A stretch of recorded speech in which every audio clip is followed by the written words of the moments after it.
30년 동안 요양병원에서 수간호사로 일해온 김미영이라고 합니다. 저는 오늘 저에게는 너무나 익숙하지만 여러분에게는 아직 낯설 수 있는 이야기를 전해드리려고 합니다. 그 이야기의 시작은 늘 같은 자리에서 같은 말로 시작되곤 했습니다. 그냥 나이 들어서 그런 줄 알았어요. 며칠째 밥을 잘 안 드시길래 입맛이 없나 보다 생각했어요. 몸이 좀 피곤하시다는 말씀은 하셨지만 원래 기력이 예전 같지 않으시니까요. 이런 말씀들을 저는 셀 수 없이 많이 들었습니다. 그중 한 분의 딸 강동구에 사시는 이정화 씨는 어머니 장례식 날 제 손을 꼭 잡고 울며 말씀하셨습니다. 간호사님, 엄마가 자꾸 밥을 안 드시고 예전 이야기를 반복하길래 그냥 나이 드셔서 그러신 줄 알았어요. 그게 마지막 신호인 줄 알았다면 마지막 말이라도 제대로 해드릴 걸 그랬어요. 이정화 씨는 그날 이후 계속해서 스스로를 자책하셨습니다. 그분만 그런 게 아닙니다. 이런 후회를 안고 장례식장을 나서는 가족들이 제가 만난 수천 명의 보호자 중 절반이 넘습니다. 여러분, 부모님은 어느 날 갑자기 우리 곁을 떠나지 않습니다. 그분들은 떠나기 전 생명이 서서히 꺼져가는 과정을 몸으로 보여주십니다. 소리 없는 경고를 보내십니다. 그게 바로 노인이 삶을 마무리하기 전 1년 동안 보내는 신호입니다. 하지만 안타깝게도 대부분의 가족들은 그 신호를 노화의 자연스러운 과정으로 착각합니다. 예전보다 잠이 많아지셨어요. 요즘 대화가 줄었어요. 밥을 잘 안 드세요. 밖에 나가려 하지 않으세요. 그런 변화들은 사실 몸이 우리에게 말없이 보내는 작별의 준비 과정일 수 있습니다. 저는 지난 30년간 3,000명이 넘는 노인분들의 마지막을 지켜보며 한 가지 확신을 가지게 됐습니다. 대부분의 어르신들은 세상을 떠나기 6개월에서 1년 전부터 분명한 변화의 신호를 보입니다. 문제는 그걸 우리가 신호로 받아들이지 못한다는 겁니다. 어머니가 입맛을 잃은 것이 그저 입맛이 변한 게 아니라 소화 능력이 떨어지고 몸의 흡수 기능이 무너지고 있다는 뜻이라는 걸, 아버지가 피곤하다고 말씀하신 게 그저 나이 들어서가 아니라 심장과 순환계가 더 이상 에너지를 만들지 못하고 있다는 절박한 몸의 외침이었다는 걸 우리는 뒤늦게야 깨닫게 됩니다. 그리고 후회합니다.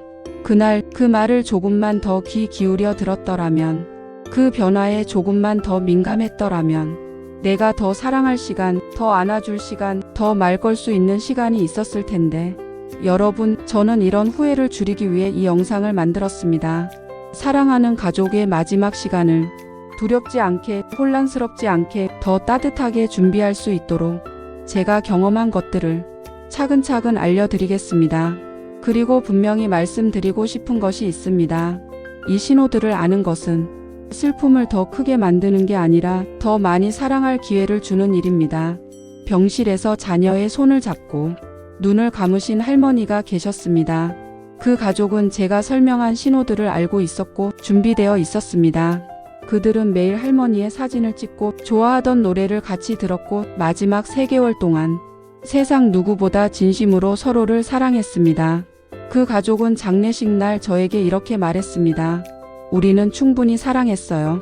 엄마랑 이별이 아프지 않은 건 아니지만 후회는 없어요.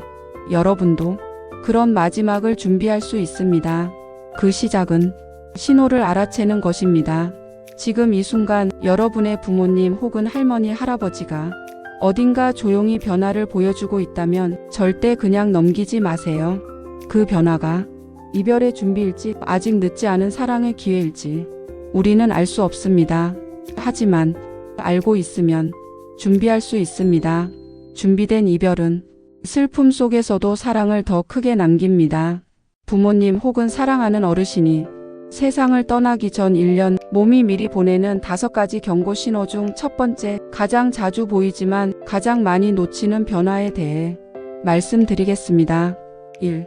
가장 흔하지만 무서운 신호, 체중 감소. 여러분, 혹시 이런 경험 있으신가요? 요즘 어머니가 밥을 잘 안 드세요.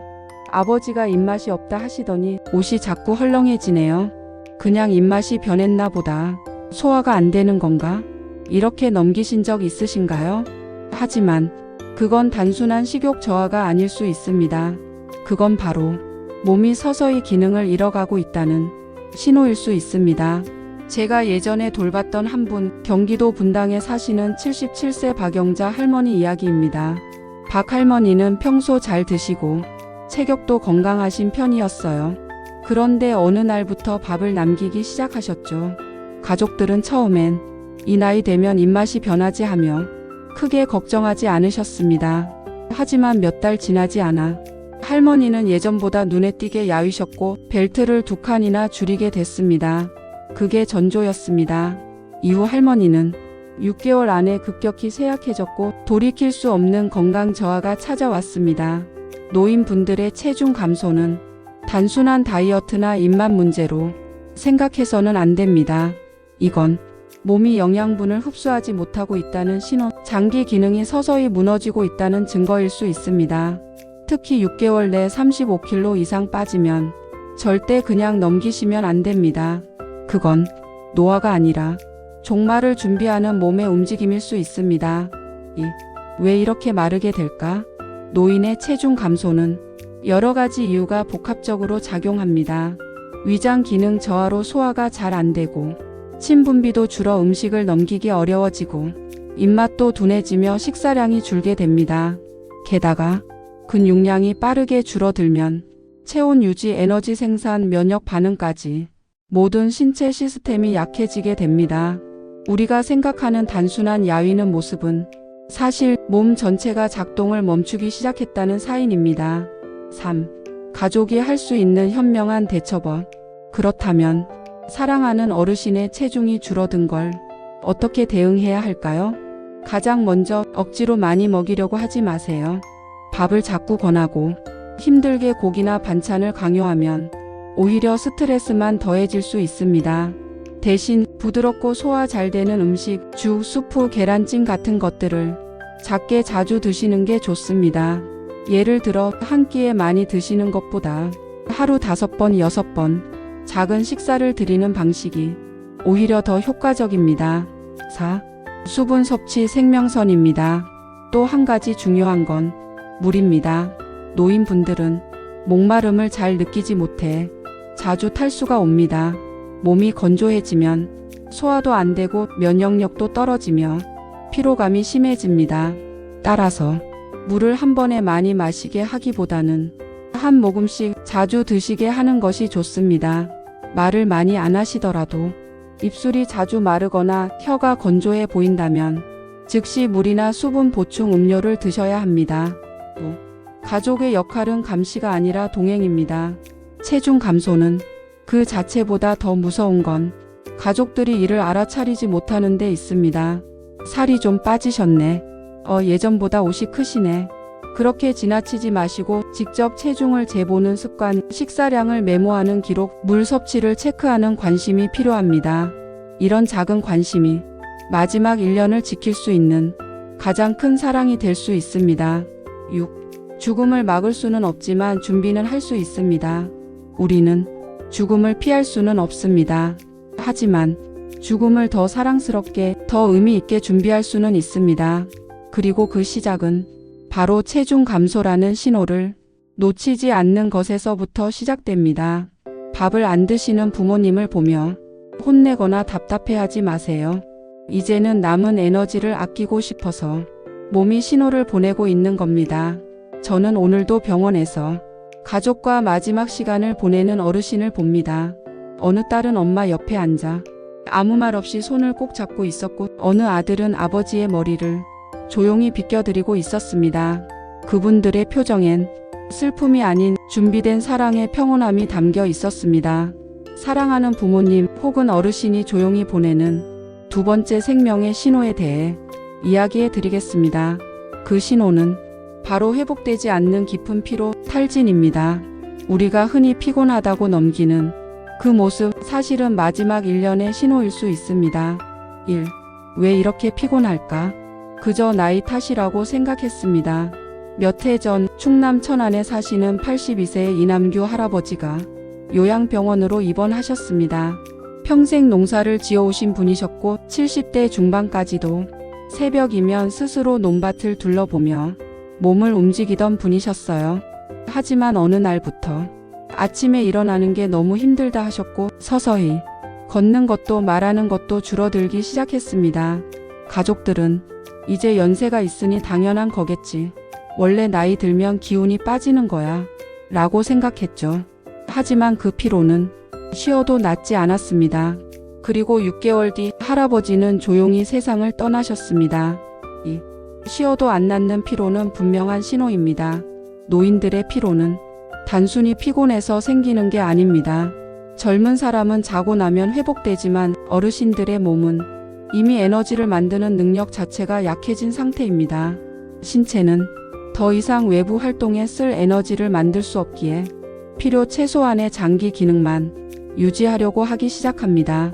쉽게 말해 몸이 자기 스스로를 절전 모드로 바꾸고 있는 상태입니다. 이 시점에서 보이는 대표적인 증상은 이렇습니다. 조금만 걸어도 숨이 참, 계단을 오르기 힘들다. 평소 좋아하던 외출도 거부함. 화장실 가는 것도 부담스러워함. 잠을 자도 개운하지 않고 더 피곤함. 3. 기운이 없다는 말을 자주 한다면 힘이 없어 그냥 눕고 싶다. 몸이 천근만근 무거워. 자고 일어나도 피곤해.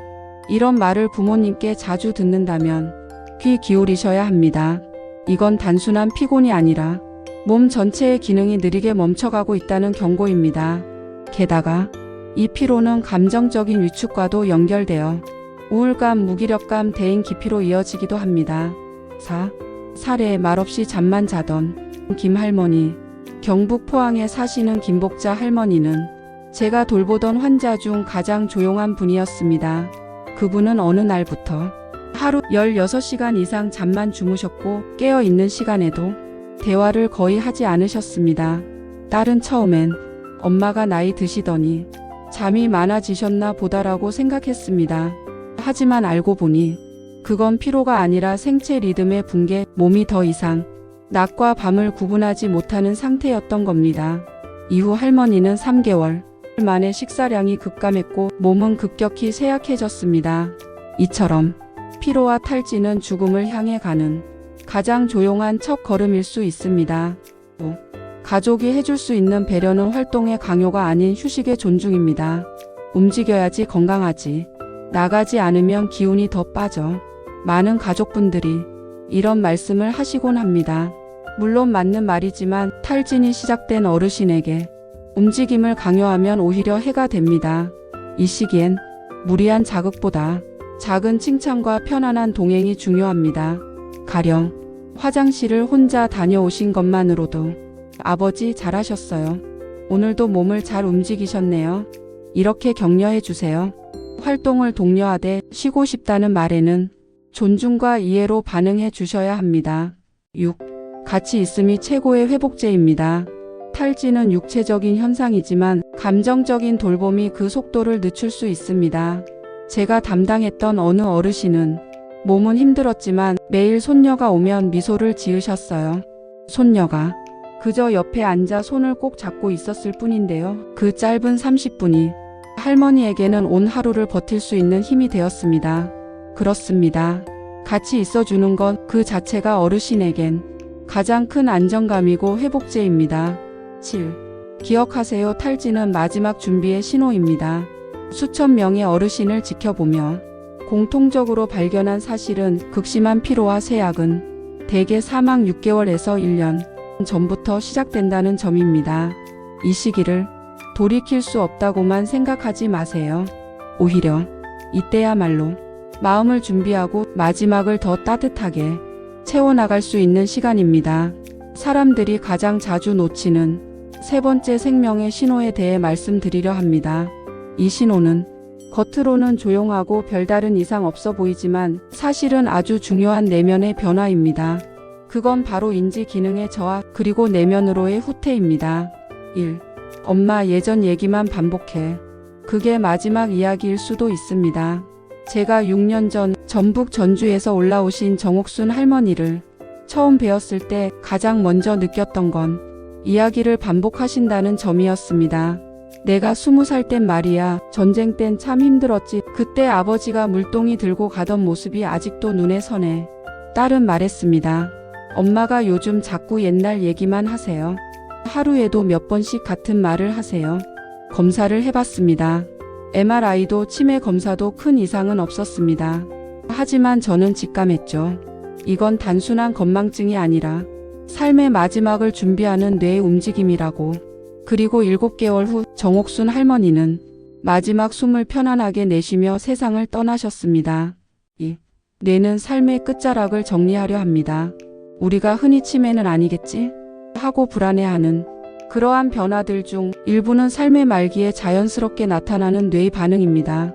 젊을 땐 정보를 받아들이고 앞날을 계획하던 뇌가 이제는 과거를 회상하며 정리하는 모드로 전환되기 시작합니다. 이는 뇌 기능이 느려지고 감정의 중심이 과거로 이동하면서 생기는 현상입니다. 가족의 이름을 헷갈리기 시작한다. 오늘 아침 일은 기억 못하지만 젊은 시절 이야기는 생생하게 떠올린다. 대화 참여를 꺼리고 구석에 조용히 앉아 있으려 한다. 복잡한 대화나 TV 뉴스 같은 건 집중을 못한다. 이런 변화들은 단순한 노화가 아니라 내면으로의 후퇴, 삶의 마무리를 향한 준비일 수 있습니다. 3. 살에 조용한 딸이 되어버린 유정자 할머니. 경기도 고양시에서 오신 81세 유정자 할머니는 젊은 시절 시골 초등학교 교사셨습니다. 말수가 많고 활달하셨던 분이었죠. 그런데 어느 날 따님이 말씀하셨습니다. 우리 엄마가 요즘은 제가 무슨 말을 해도 그래 하고만 대답하세요. 하루 종일 창밖만 보시고 할머니는 어느 순간부터 대화에서 멀어지셨습니다. 대신 자주 꺼내시는 이야기는 첫 수업날, 첫 월급 받은 날, 남편과 첫 소풍 갔던 일, 과거 속을 떠돌듯이 조용히 추억 속으로 들어가 계셨습니다. 그런데 그 속에는 정리되지 않은 감정, 사랑, 감사, 그리고 미안함이 담겨 있었습니다. 4. 이 시기에 부모님 억지로 깨우려 하지 마세요. 많은 분들이 이런 모습을 보면 안타까운 마음에 왜 말이 없어?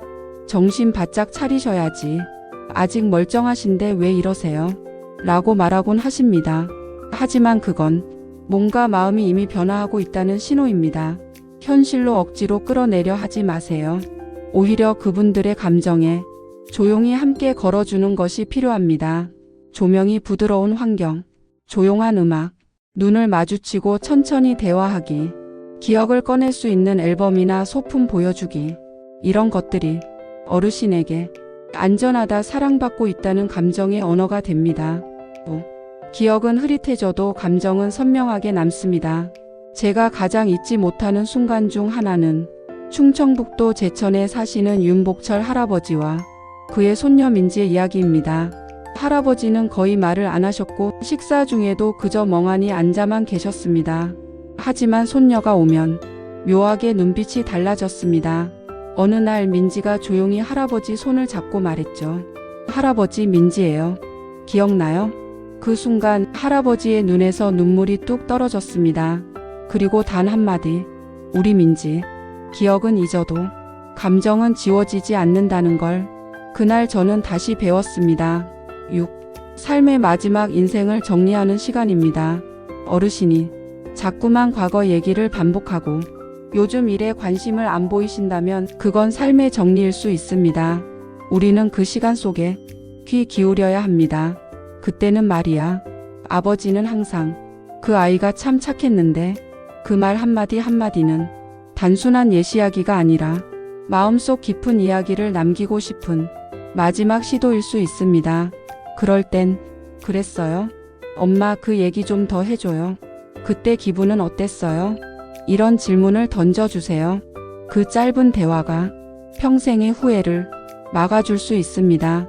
그냥 감기겠지, 요즘 체력이 떨어지신 거겠지 하고 흘려버리기 쉬운 매우 중요한 변화에 대해 말씀드리려 합니다. 바로 네 번째 생명의 신호, 면역력 저하입니다. 1. 감기 달고 사시는 어르신 그냥 넘기면 안 됩니다. 제가 예전에 돌보았던 경남 진해에 사시는 당금네 할머니, 늘 정정하시고 감기 한 번 안 걸리셨던 분입니다. 그런데요, 어느 해 겨울 처음으로 감기에 걸리셨어요. 며칠 쉬고 괜찮아지나 싶더니 3주 후 또 감기, 그리고 또 한 달 뒤에도, 그렇게 4개월 동안 5번이나 감기 증상으로 병원을 찾으셨습니다. 가족들은 요즘 독감이 유난히 심하네 하며 대수롭지 않게 여겼죠. 하지만 저는 직감했습니다. 몸이 스스로를 지킬 힘을 잃고 있다. 그렇게 6개월 후 당금네 할머니는 폐렴으로 조용히 눈을 감으셨습니다. 이 노인의 면역력 저하, 눈에 보이지 않지만 분명한 신호입니다. 사람의 면역 체계는 몸속에서 끊임없이 바이러스와 세균을 막아내는 보이지 않는 방패입니다. 하지만 나이가 들면 이 면역력이 점차 약해지기 시작합니다. 문제는 이게 단순히 늙어서 그런 게 아니라 삶의 마지막으로 들어가는 신호일 수 있다는 겁니다. 그 신호는 이렇게 나타납니다. 감기에 자주 걸린다. 작은 상처도 잘 낫지 않는다. 요로 감염, 결막염, 폐렴 등이 반복된다. 열이 나지 않는데도 몸이 으슬으슬하다. 병원에 가도 뚜렷한 원인이 없다. 이건 면역 체계가 외부의 공격을 더 이상 이겨내지 못하고 있다는 증거입니다. 3. 살에 상처 하나가 2주 동안 낫지 않았던 김복래 할머니. 충북 제천의 79세 김복래 할머니는 설거지를 하다가 손가락을 살짝 베었습니다. 처음엔 대수롭지 않게 여겼죠. 하지만 상처가 점점 벌어지고 심지어 염증이 생겼습니다. 딸은 말했습니다. 엄마가 원래 회복이 빠른 편이었는데 요즘은 상처도 오래 가요. 몸이 안 따라주는 것 같아요. 그렇게 할머니는 작은 상처로 항생제 치료를 받으시고 2주가 지나서야 겨우 회복하셨죠. 그런데 그 이후부터 자주 기침을 하셨고 피곤함을 호소하셨습니다. 결국 8개월 후 요로 감염으로 입원하신 뒤 몸은 빠르게 쇠약해지셨습니다. 4. 이 시기의 특징. 겉으로 멀쩡해 보여도 속은 무너지고 있다. 가족들이 가장 많이 하는 말 중 하나가 그냥 좀 피곤해 보이세요. 병원 가도 이상 없다는데요. 바로 그 시기입니다. 이상은 없지만 확실히 뭔가 다르다. 사실 병원 검사에서 모두 정상으로 나와도 면역 체계는 이미 저하되고 있을 수 있습니다. 그리고 바로 그게 이별을 준비하는 몸의 조용한 움직임입니다. 이때가 가장 조심해야 할 시기입니다. 외출 후 잦은 피로, 밤에 열이 없이 식은땀이 흐르거나 감염이 반복된다면 무조건 면역력 저하를 의심하셔야 합니다. 무엇을 해줘야 할까요? 무조건 약? 아닙니다. 면역력이 떨어졌다고 해서 무조건 영양제, 보약, 주사만 맞히는 건 답이 아닙니다. 이 시기에는 무리한 치료보다 작고 부드러운 돌봄이 더 효과적입니다.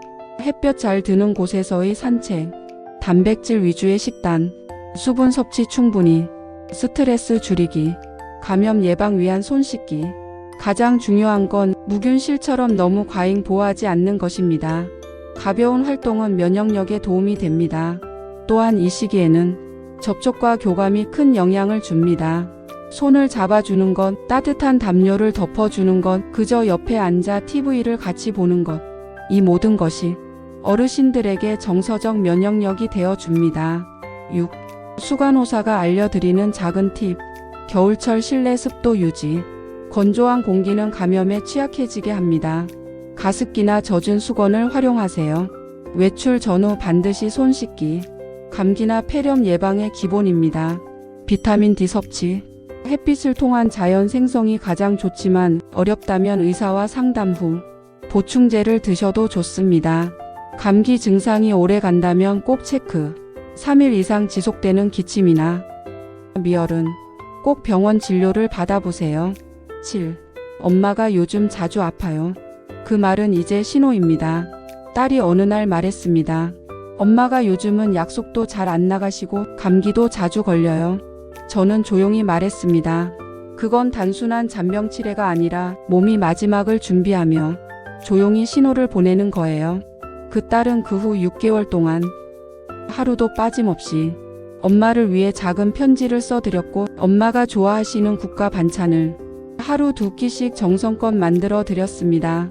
그리고 엄마는 세상을 떠나시기 직전 딸의 손을 잡고 말씀하셨습니다. 그 6개월이 내 생에 가장 따뜻한 시간이었어.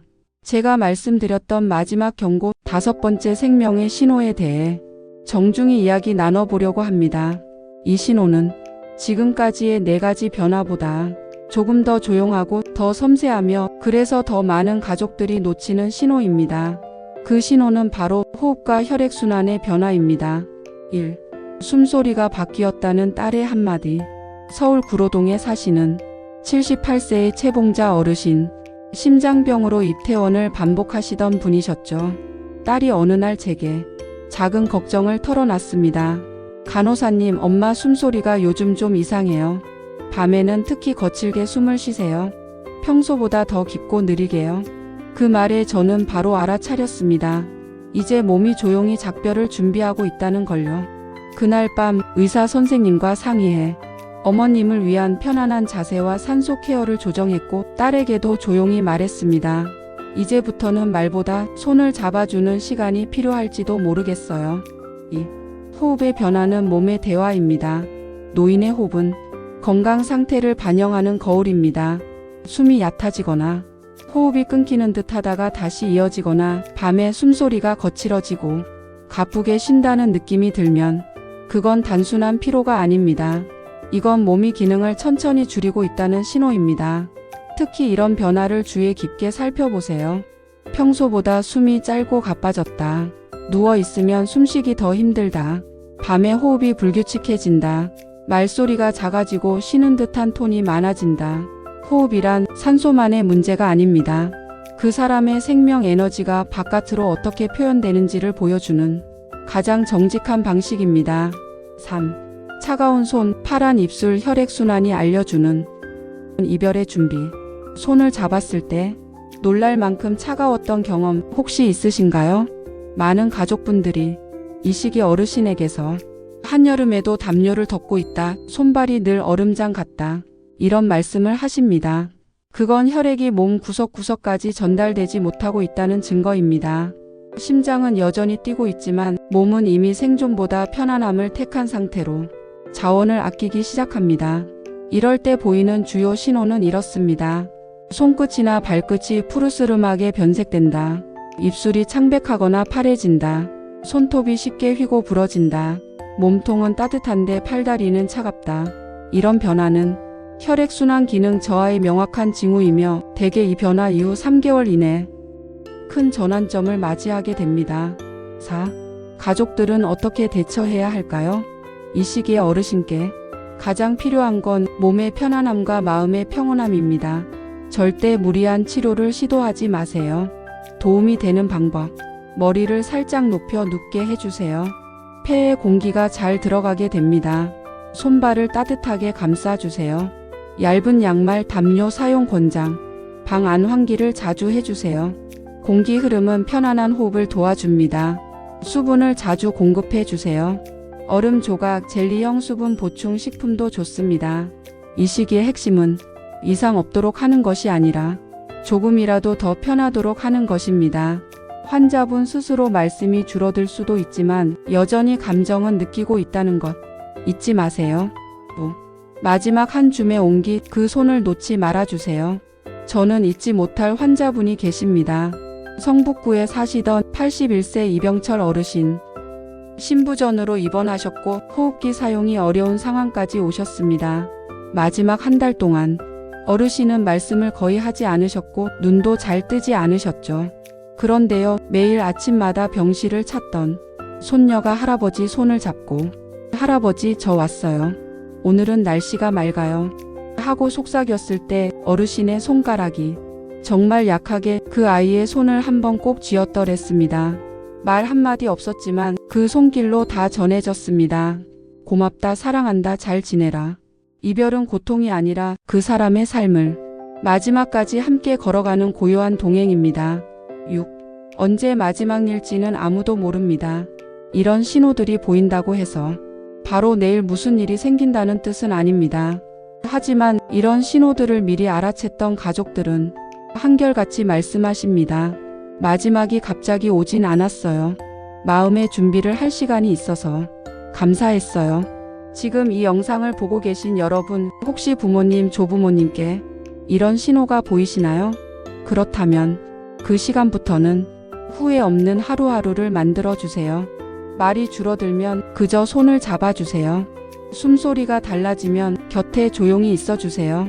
자주 잠이 드시면 잠든 그 얼굴을 조용히 바라봐 주세요.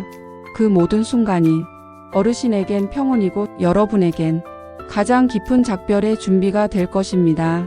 지금까지 노인이 보내는 생명의 경고 신호 5가지를 차례로 살펴봤습니다. 그리고 이제 마지막 이야기입니다. 신호를 알아채셨다면 어떻게 해야 할까요? 무엇을 준비해야 하고 무엇을 꼭 나눠야 할까요? 오늘 이 시간 제가 그에 대한 답을 진심으로 전해드리겠습니다. 1. 말하지 못한 마음 지금 전하세요. 첫 번째 준비는 진심의 표현입니다. 여러분, 우리 어머니 아버지는 늘 말이 없으십니다. 고마워, 미안해, 사랑해. 그런 말들을 거의 하시지 않죠. 하지만 그 마음이 없었던 게 아니라 표현하는 방식이 달랐던 것뿐입니다. 문제는 우리가 그걸 미처 이해하지 못한 채 시간을 흘려보낸다는 거예요. 제가 간호하며 봐온 수많은 가족들은 이렇게 말씀하십니다. 마지막에야 겨우 사랑한다고 말했어요. 왜 그 말을 진작 못했을까요? 여러분, 지금이라도 그 말 하셔야 합니다. 아버지 존경합니다. 엄마 제가 많이 사랑해요. 곁에 있어 주셔서 정말 고마웠어요. 어르신들은 눈빛 하나, 목소리 떨림 하나에도 그 마음을 고스란히 느끼십니다. 2. 함께 있는 시간의 질을 높이세요. 두 번째 준비는 함께 있음의 깊이입니다. 환자분 곁에 하루 종일 있어도 휴대폰만 보거나 TV만 켜두면 진짜 함께 있는 게 아니잖아요. 중요한 건 짧더라도 집중하는 시간이에요. 제가 돌봤던 김옥란 어르신은 하루 30분씩 딸과 손녀가 와서 그저 옆에 앉아 손을 잡고 좋아하던 트로트를 같이 들었어요. 그 30분이 어르신에게는 하루의 전부였죠. 말이 없어도 괜찮습니다. 그저 따뜻한 손길, 가만히 기대는 어깨, 한마디 괜찮아요가 그분들의 하루를 밝히는 등불이 됩니다. 3. 작은 기쁨을 선물하세요. 세 번째 준비는 작은 기쁨을 찾는 것입니다. 이 시기 어르신들은 세상이 점점 좁아집니다. 밖에 나가는 것도 어렵고 맛있는 걸 먹는 것도 제한되고 즐길 거리가 줄어드니까요. 그럴수록 작고 사소한 즐거움이 더 큰 의미가 됩니다. 어떤 어르신은 아침 햇살이 들어오는 창가에서 따뜻한 차 한 잔 마시는 게 하루 중 가장 큰 낙이었고, 어떤 분은 예쁜 손수건을 하나 선물 받고 며칠을 웃으셨습니다. 그러니 새 옷을 입혀드리거나 좋아하는 향을 맡게 해드리거나 좋아하시던 노래를 틀어주세요.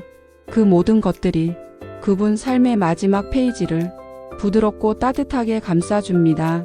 4. 미리 할 수 있는 정리 같이 도와주세요. 네 번째 준비는 삶의 정리입니다. 이건 단지 물건을 정리하는 문제가 아닙니다. 삶을 마무리하는 준비를 함께 하는 것이죠. 예를 들어 어르신이 갖고 계신 오래된 사진들, 편지들 혹은 평생 아끼셨던 물건들, 그걸 하나하나 꺼내요. 이건 어떤 이야기인가요? 하고 여쭤보세요. 어르신은 자신의 인생을 누군가에게 들려주는 그 순간에 가장 빛나십니다. 또 어떤 어르신은 손녀에게 이걸 너에게 물려주고 싶다 하며 팔찌 하나를 건넸는데 그걸 받은 손녀는 평생 간직할 사랑의 유산을 받은 거죠. 또 이별을 두려워하지 마세요. 마지막 5번째 준비는 이별을 받아들이는 용기입니다. 어르신들도 알고 계십니다. 자신이 떠나야 할 시간이 다가오고 있다는 걸요. 그런데 가족이 자꾸 괜찮아요, 아직 멀었어요 라고만 하면 그분들은 말할 기회를 놓치게 됩니다. 어느 할아버지는 나 죽으면 너희가 이 앨범 버릴까봐 걱정돼서 말을 못했어 라고 조용히 속삭이셨죠. 이별은 부정해야 할 일이 아니라 남은 사람과 마지막 이야기를 나눌 수 있는 가장 귀한 시간입니다. 손을 잡고 지금까지 정말 고마웠어요. 이젠 편하게 쉬세요. 그렇게 말할 수 있는 마지막 순간을 의미 있게 사용하세요. 마무리 이야기. 사랑하는 어르신이 우리 곁을 떠나는 건 정말 말로 다 표현할 수 없는 슬픔입니다. 하지만 그 슬픔을 사랑과 감사로 바꿀 수 있는 기회가 마지막 시간입니다.